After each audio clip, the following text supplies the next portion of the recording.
Bonjour, bonsoir les chimistes. Alors, je vous propose ici la correction de l'exercice préparatoire du TP numéro 3 qui concerne les titrages. Donc cet exercice traite du titrage des ions fer2 par les ions dichromates. Donc il s'agit d'un titrage redox direct.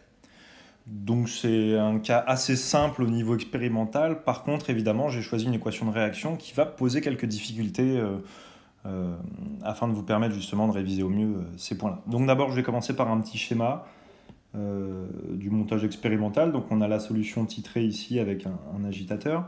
Donc dans cette solution titrée, on va avoir... hop là, ça commence bien. Hop. Solution d'ion fer2 à la concentration C0 que l'on cherche. Donc ici, la prise d'essai, donc le volume est de 20,0 plus ou moins 0,1 mol par litre, puisqu'on va travailler un petit peu le calcul d'incertitude dans cet exercice. Donc pour la solution titrante, donc on a une burette qui contient une solution de dichromate de potassium, Cr2O7-, à une concentration C, qui vaut ici 4,00 plus ou moins 0,10 fois 10-2 mol par litre. Et on mesure un volume équivalent, du coup, qui vaut 12,1 plus ou moins 0,1 millilitres. Ça, c'était pour le contexte. Allez, maintenant, on peut vraiment démarrer. Donc, première question. On nous demande de rappeler quelles conditions doit vérifier une réaction de titrage. Donc, eh bien, il y en a trois. Une réaction de titrage, elle doit être rapide. Elle doit être quantitative. Donc, éventuellement totale, mais totale, ce sera si on a un système hétérogène, mais de façon générale, quantitative suffira. Et enfin, sélective. Pas que quand on mette un réactif titrant, il se mette à réagir avec n'importe quoi. Deuxième question. On demande d'écrire l'équation de la réaction de titrage et de calculer la constante d'équilibre correspondante. Alors là, il faut aller voir dans les données. Déjà, vous avez remarqué que vous avez le potentiel standard pour le couple Cr2O7-, Cr3+, dont la valeur est de 1,33 volts par rapport à l'électrode standard à hydrogène. Et puis on a le potentiel standard du couple Fer3, Fer2, qui vaut 0,77, je crois. Ouais, c'est ça. 0,77 volts par rapport à l'électrode standard à hydrogène. Donc pour commencer, on peut écrire les demi-équations redox associées à ces couples-là. Donc pour le couple du dichromate, on va avoir Cr2O7-, à queue, à équilibrer avec Cr3+, à queue. Donc je vais mettre deux atomes de chrome, et puis on va avoir du coup 7H2O liquide, plus de ce côté-là, 14H+, à queue pour équilibrer les hydrogènes. Et donc là, il ne me manque plus que les électrons. Donc à gauche, j'ai 2 charges moins et 14H+, ça fait 12 charges positives et 6 charges positives ici. Donc je vais ajouter 6 électrons à gauche. Pour le cas du fer, c'est beaucoup plus simple. J'ai le fer3 à queue plus un électron qui va donner du fer2 à queue. Ce qui fait que pour avoir l'équation de la réaction globale redox, je vais garder cette équation telle quelle, et puis je vais multiplier celle-ci par moins 6.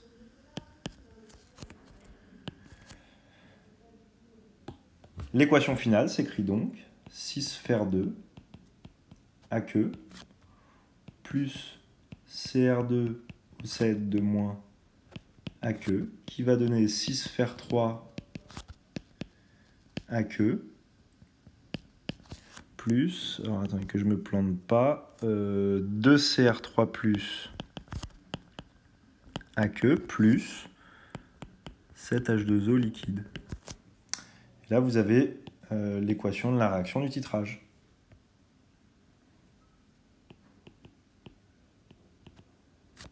Équation de réaction, support du titrage. On va maintenant calculer la constante d'équilibre associée. Alors ça tombe bien, on l'a revu tout à l'heure en TD, ça, donc tiens, moi, je vais la mettre ici. Donc on a vu que pour la constante d'équilibre,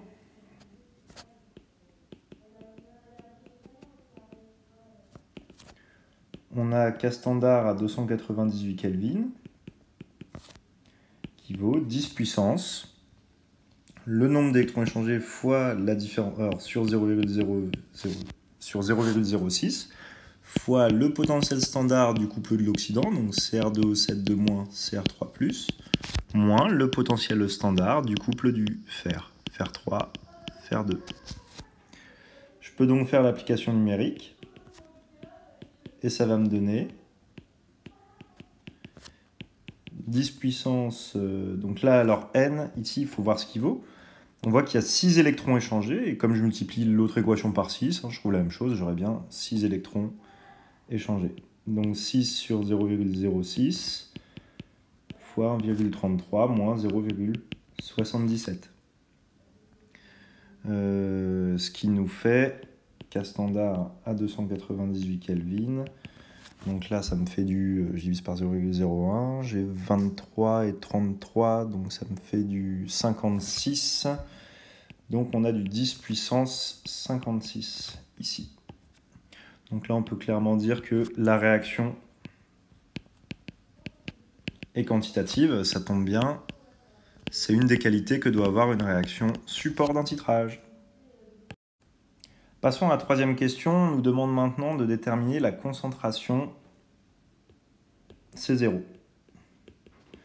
Donc là, on va utiliser la stoichiométrie du titrage et en fait, on va écrire la relation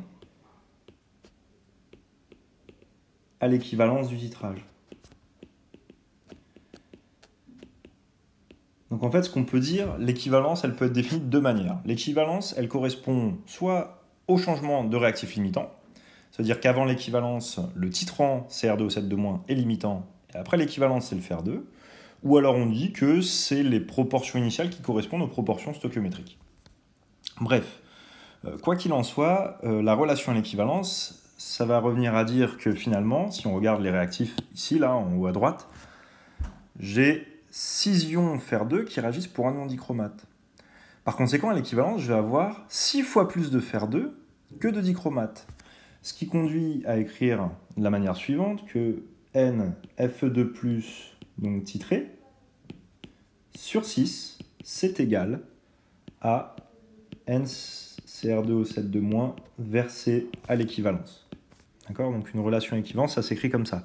Il faut l'écrire entre les quantités de matière. Faites surtout pas l'erreur d'écrire du CaVa égale CbVb ou je sais pas quelle bêtise. D'accord? On écrit d'abord entre les quantités de matière, ensuite on remonte aux concentrations ou aux masses ou à autre chose. Donc on écrira toujours une relation à l'équivalence sous cette forme et pas autrement. Bon, une fois que ça c'est fait, là on est dans un cas simple évidemment, donc je vais avoir C0 V0 sur 6 qui va être égal à C V équivalent sur 1 ici puisqu'il n'y a pas de coefficient. Donc j'en déduis l'expression littérale de C0, du coup qui vaut 6 fois C fois V sur V0. Je fais donc l'application numérique. Ici, je vais garder d'abord, pour l'instant, je garde les chiffres significatifs parce qu'on va faire ensuite le calcul d'incertitude. Donc, je trouve 0,1452 mol par litre. Mais on nous demande bien de présenter le résultat avec une incertitude. Donc, je choisirai mon nombre de chiffres significatifs en fonction de l'incertitude. Donc là, il va falloir calculer l'incertitude absolue sur la concentration C0.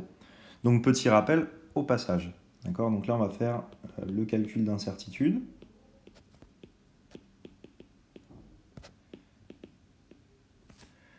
U de C0. Donc ici, on est dans un exo, les incertitudes sur les autres grandeurs sont données, mais en gros, je vais quand même vous rappeler que à partir du moment où j'ai une quantité A qui s'écrit comme étant B fois C sur D, alors l'incertitude relative sur A, je vais écrire à la ligne, alors l'incertitude relative, donc U de A c'est l'incertitude absolue, sur A c'est l'incertitude relative, le carré de l'incertitude relative va s'écrire comme étant U de B sur B carré plus U de C sur C carré plus U de D sur D carré. Autrement dit, le carré de l'incertitude relative de A est la somme des carrés des incertitudes relatives sur les autres grandeurs. Si j'avais quelque chose de la forme A égale B plus C, alors j'aurais la même relation mais avec les incertitudes absolues. D'accord? Donc je vais peut-être vous le mettre entre parenthèses. Hein. Si j'ai A qui vaut B plus C, alors j'aurai U de A carré qui vaut U de B carré plus U de C carré. Voilà.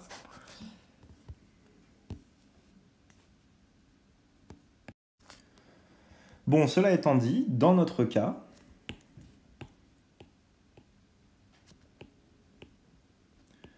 on va avoir U de C0 sur C0, du coup, alors une fois qu'on aura tout mis à la racine, qui va valoir U de C sur C carré plus U de V sur V carré plus U de V0 sur V0 carré. Allez, je me permets de vous faire l'application numérique. Donc moi j'ai trouvé U de C0 sur C0 qui vaut 0,0268. Voilà. Soit environ 3% d'erreur. Bon, je vais pas détailler tous les différents termes, mais le but, c'est pas qu'on passe des heures sur cet exo. Alors du coup, nous, ce qu'on veut, c'est l'incertitude absolue. Donc U de C0, je multiplie mon résultat présent par C0. Et là, je trouve 0,00389 mol par litre. Alors là, il y a des petites règles à connaître. En fait, pour les incertitudes, pour l'incertitude absolue, on ne garde qu'un seul chiffre significatif. Donc U de C0, du coup, je vais dire que c'est 0,004 mol par litre. Ok? Donc attention, un chiffre significatif pour incertitude. Ça, c'est le premier point. Et le deuxième point, donc là, il faut être très attentif à ça parce que c'est ça qu'on va noter quand vous présentez le résultat avec une incertitude, c'est que ce chiffre significatif va fixer le dernier chiffre significatif que j'ai le droit de garder pour C0. Donc regarde, alors il était où mon C0? Attendez, on va aller le retrouver. Donc notre C0, il était... Poup, voilà, il est ici. Donc là, j'ai le droit de garder, vous voyez en bas, la troisième décimale après la virgule. Du coup, ici, je vais m'arrêter à 0,145, plus ou moins, voilà, cette valeur-là. Ok? Donc le résultat final, on y va, on va l'écrire. Donc voilà, donc on a enfin la concentration recherchée, ça va être 0,145 plus ou moins 0,004 mol par litre avec un niveau de confiance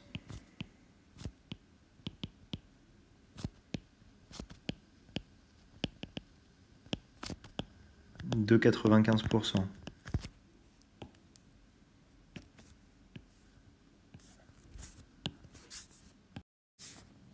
Allez, voilà, là on a fait, vous voyez, la première partie de cet exercice qui est, on va dire, la partie entre guillemets pratique. Ça, c'est vraiment des questions d'ETP.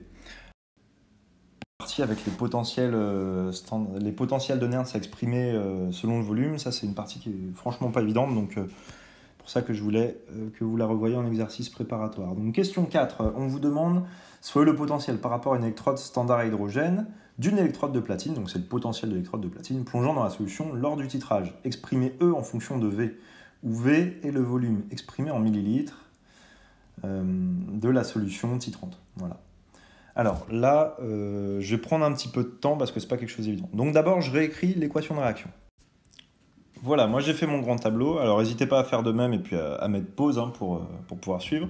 Alors ce que je vais faire, c'est que dans la première ligne, je vais mettre les quantités, alors non pas initiales, mais les quantités introduites sans considérer la réaction. Donc sachant que la quantité pour le réactif titrant dépend de V. Donc par exemple pour CR2 au 7 de moins, à tout instant, la quantité introduite c'est C fois V. Alors que pour le fer 2, la quantité initiale, la quantité introduite c'est toujours la quantité initiale, C0, V0. Voilà. Ensuite je vais mettre les quantités finales en fonction de l'avancement xi. Voilà. Dans la troisième ligne, je vais mettre du coup les quantités pour un volume compris entre 0 et le volume équivalent. Et dans la quatrième, je vais mettre les quantités pour un volume supérieur à volume équivalent. Donc finalement, entre avant et après l'équivalence, il va y avoir, comme je l'ai dit tout à l'heure, le changement de réactif limitant. Donc ce qu'il faut que vous captiez, c'est que ici, comme je suis avant l'équivalence, le limitant, c'est le réactif titrant, donc CR2O7-. Du coup, l'avancement sera égal à la quantité du titrant. Alors ça va être plus clair, en fait, je vais commencer à remplir le tableau. Donc, étant donné qu'on travaille en milieu acide, pour les protons, ce sera toujours un excès. Donc ça, je ne vais pas trop m'en occuper. Et de même, comme on travaille dans le solvant eau, eh bien pour l'eau, on aura aussi un excès. Voilà. Alors, ensuite, pour les produits, je vais considérer qu'il y a 0 au départ, même si il y a toujours quelques pouillèmes. Et maintenant, on va pouvoir commencer à remplir le tableau. Alors, si je fais ça bêtement en fonction de l'avancement, pour CR2O7-, je vais avoir CV moins xi. Pour le fer 2, je vais avoir C0V0 moins 6 xi, puisqu'il y a un coefficient 6. Et pour le chrome 3, je vais produire 2 xi, et je vais produire 6 xi pour le fer 3. Maintenant, dans le cas où je suis dans V inférieur au volume équivalent, le réactif limitant, c'est CR2O7-. La réaction est quantitative, donc l'avancement va bloquer à C fois V. C'est ça qu'on va devoir écrire. Okay, donc, je me mets dans un état où xi égale C fois V, et ce qui me permet d'exprimer, de dire qu'ici il reste environ 0. La réaction étant quantitative et non totale, c'est jamais complètement nul. À ce niveau-là, je vais avoir C0, V0 moins 6 CV. Pour le chrome 3, je vais avoir 2 CV. Et puis 6 CV pour la formation du fer 3. Ensuite, dans le cas où j'ai V supérieur à volume équivalent, l'avancement final vaut, du coup, ici, C0, V0 sur 6. On peut aussi montrer, d'après la relation équivalence, que c'est C fois le volume équivalent. Donc là, j'ai un petit peu deux manières de l'écrire. Alors, le plus direct, je ne vous le cache pas, c'est d'écrire du coup que c'est C fois V équivalent, tout simplement. Donc, vous vous rappelez, on a déjà écrit la relation équivalence, donc je ne la rappelle pas, vous pouvez switcher et l'utiliser. Bon, du coup, qu'est-ce que je vais avoir ici? Je vais avoir C, et si je factorise, V moins V équivalent. Voilà, je mets directement le résultat, mais prenez le temps de l'écrire proprement. Ici, il va me rester environ 0, puisque le fer 2 devient le réactif limitant. Pour le chrome 3, je vais former 2 CV équivalents, et puis 6 CV équivalents pour le fer 3.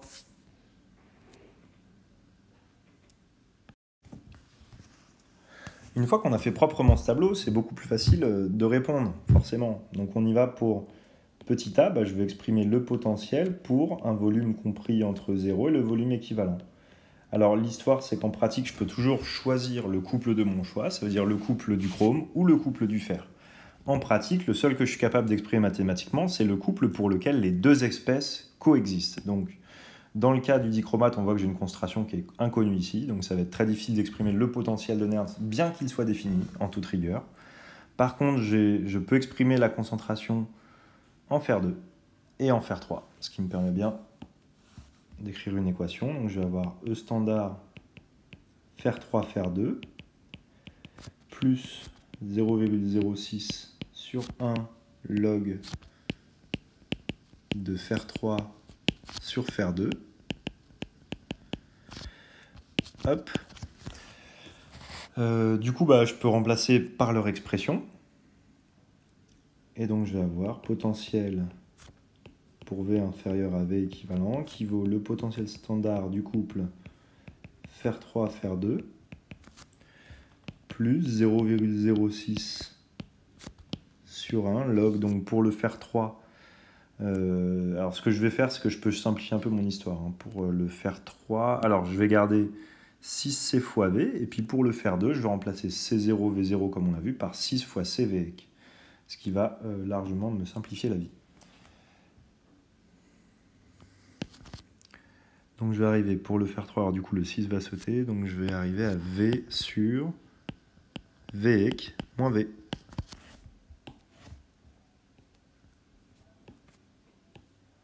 Voilà pour l'expression littérale.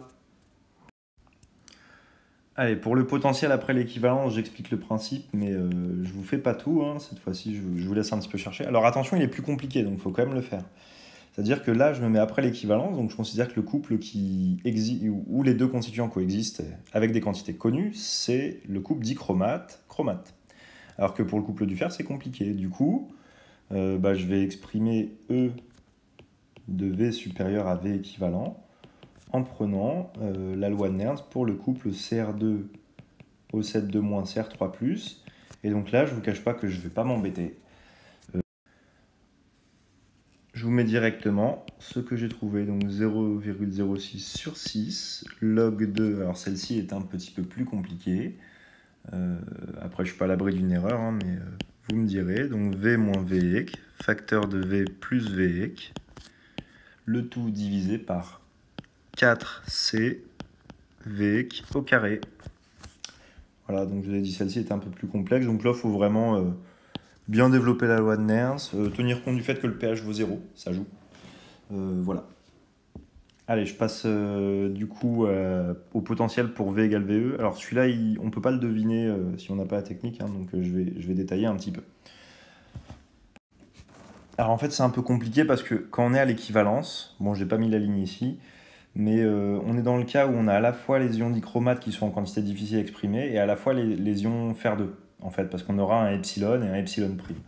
Bref, bon, au final, on peut ni choisir le couple du dichromate, ni celui du fer seul, parce qu'on s'en sort pas.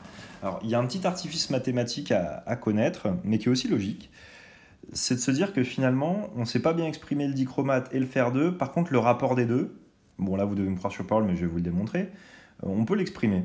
Pour ça, on va combiner, en fait, les deux potentiels, celui du couple du fer et celui du couple du chrome, en s'arrangeant pour que les logs s'additionnent. Donc autrement dit, je vais prendre 6 fois celui du chrome pour annuler le 6 que j'ai devant le log, et une fois celui du fer.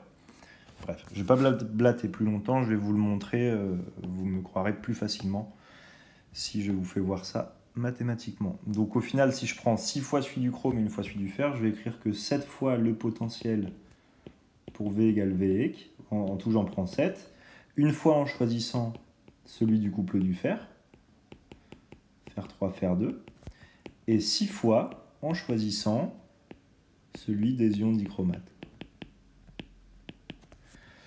Voilà. Ensuite, je peux les développer avec la loi de Nernst. Donc ça fait que E pour V égale VEC, ça va être 1/7. Donc là, je vais développer. Donc E standard du couple fer 3, fer 2, plus 6 E standard du couple CR2, 7-2-, CR3+, plus, alors 0,06 log, donc pour le couple du fer, ça nous fait bien fer 3 sur fer 2, donc ces quantités étant à l'équivalence. Hein. Voilà, plus 6 fois, donc du coup plus 0,06. Je ne vais pas m'y prendre comme ça, je vais être un peu plus malin. Hop. Donc plus 0,06 log, et puis du coup ce qu'on avait pour le chrome, donc CR2 O7 sur CR3 plus carré. On va considérer qu'on est toujours à un pH égal à 0 et que donc la concentration de H+ vaut 1. Bon, je regroupe tout ça, on va se concentrer sur le log en fait, finalement. Ça veut dire que tout ça, ça va être égal à 0,06 log de concentration fer 3 sur concentration en fer 2 fois concentration en dichromate sur CR3+ au carré. Il se trouve que le fer 3 et le chrome 3, on les exprime sans difficulté. Le fer 3, ça va faire 6 fois CVE. Le chrome 3, ça va faire 2 fois CVE. Par contre, ces deux-là, on ne sait pas trop les exprimer. La bonne nouvelle, c'est qu'on se rappelle qu'à l'équivalence, on a introduit les réactifs en proportion stoichiométrique. Et ils vont rester en proportion stoichiométrique à tout instant, même s'il y en a un qui est en plus grande quantité que l'autre. Autrement dit, j'ai 6 fois plus de fer 2 que de dichromate, et ça c'est vrai dans les quantités introduites, mais en fait, à tout instant. Du coup, la concentration en fer 2, si je la note epsilon, pardon, si je vais faire dans l'autre sens, la quantité en dichromate, la concentration en dichromate, si je la note epsilon, la concentration en fer 2, ce sera 6 fois epsilon. D'accord? Et du coup, l'epsilon se simplifie. J'arrive simplement à dire, en fait, que CR2O7 sur la concentration en fer 2, eh bien ça vaut 1/6. Et du coup, après, vous voyez que ça va être plutôt facile, parce que pour le fer 3, on a dit que ça valait 6 fois CVEC, et pour le chrome 3, ça vaut 2 fois CVEC. Bon, il faudra mettre au carré. Bref, vous voyez qu'on va arriver assez facilement à une expression pour le potentiel à l'équilibre. Donc ça nous fera 1/7 de E standard fer 3 fer 2 plus 6 E standard CR2O7 CR3 plus 0,06 log, alors donc 1/4, 1 sur 4 CVEC, si je ne me suis pas planté. Hop. Je vous laisse le soin de faire l'application numérique et je réponds à la question 5. Donc on vous demande à la question 5 le potentiel à la demi-équivalence, donc V égale V équivalent sur 2. En fait, on voit quand on injecte dans l'équation qu'on a établie à la question 4a, qu'on va trouver directement, c'est fait pour le potentiel standard du couple fer 3, fer 2, donc 0,77 volts par rapport d'électrode standard hydrogène. Ça se simplifie tout seul dans l'expression, hein, je vous laisse le constater. Et puis, voilà, c'est la question que j'avais posée. Alors déjà, on vous demande de tracer la courbe. Donc allons-y. Donc le potentiel en fonction du volume. Donc en fait, on va avoir, étant donné qu'on oxyde, le potentiel va croître au cours du temps et on a bien une courbe bilogarithmique avec un saut au niveau de l'équivalence. Hein. Donc on a vraiment quelque chose en fait qui ressemble à une courbe de pH. On peut faire des analogies d'ailleurs.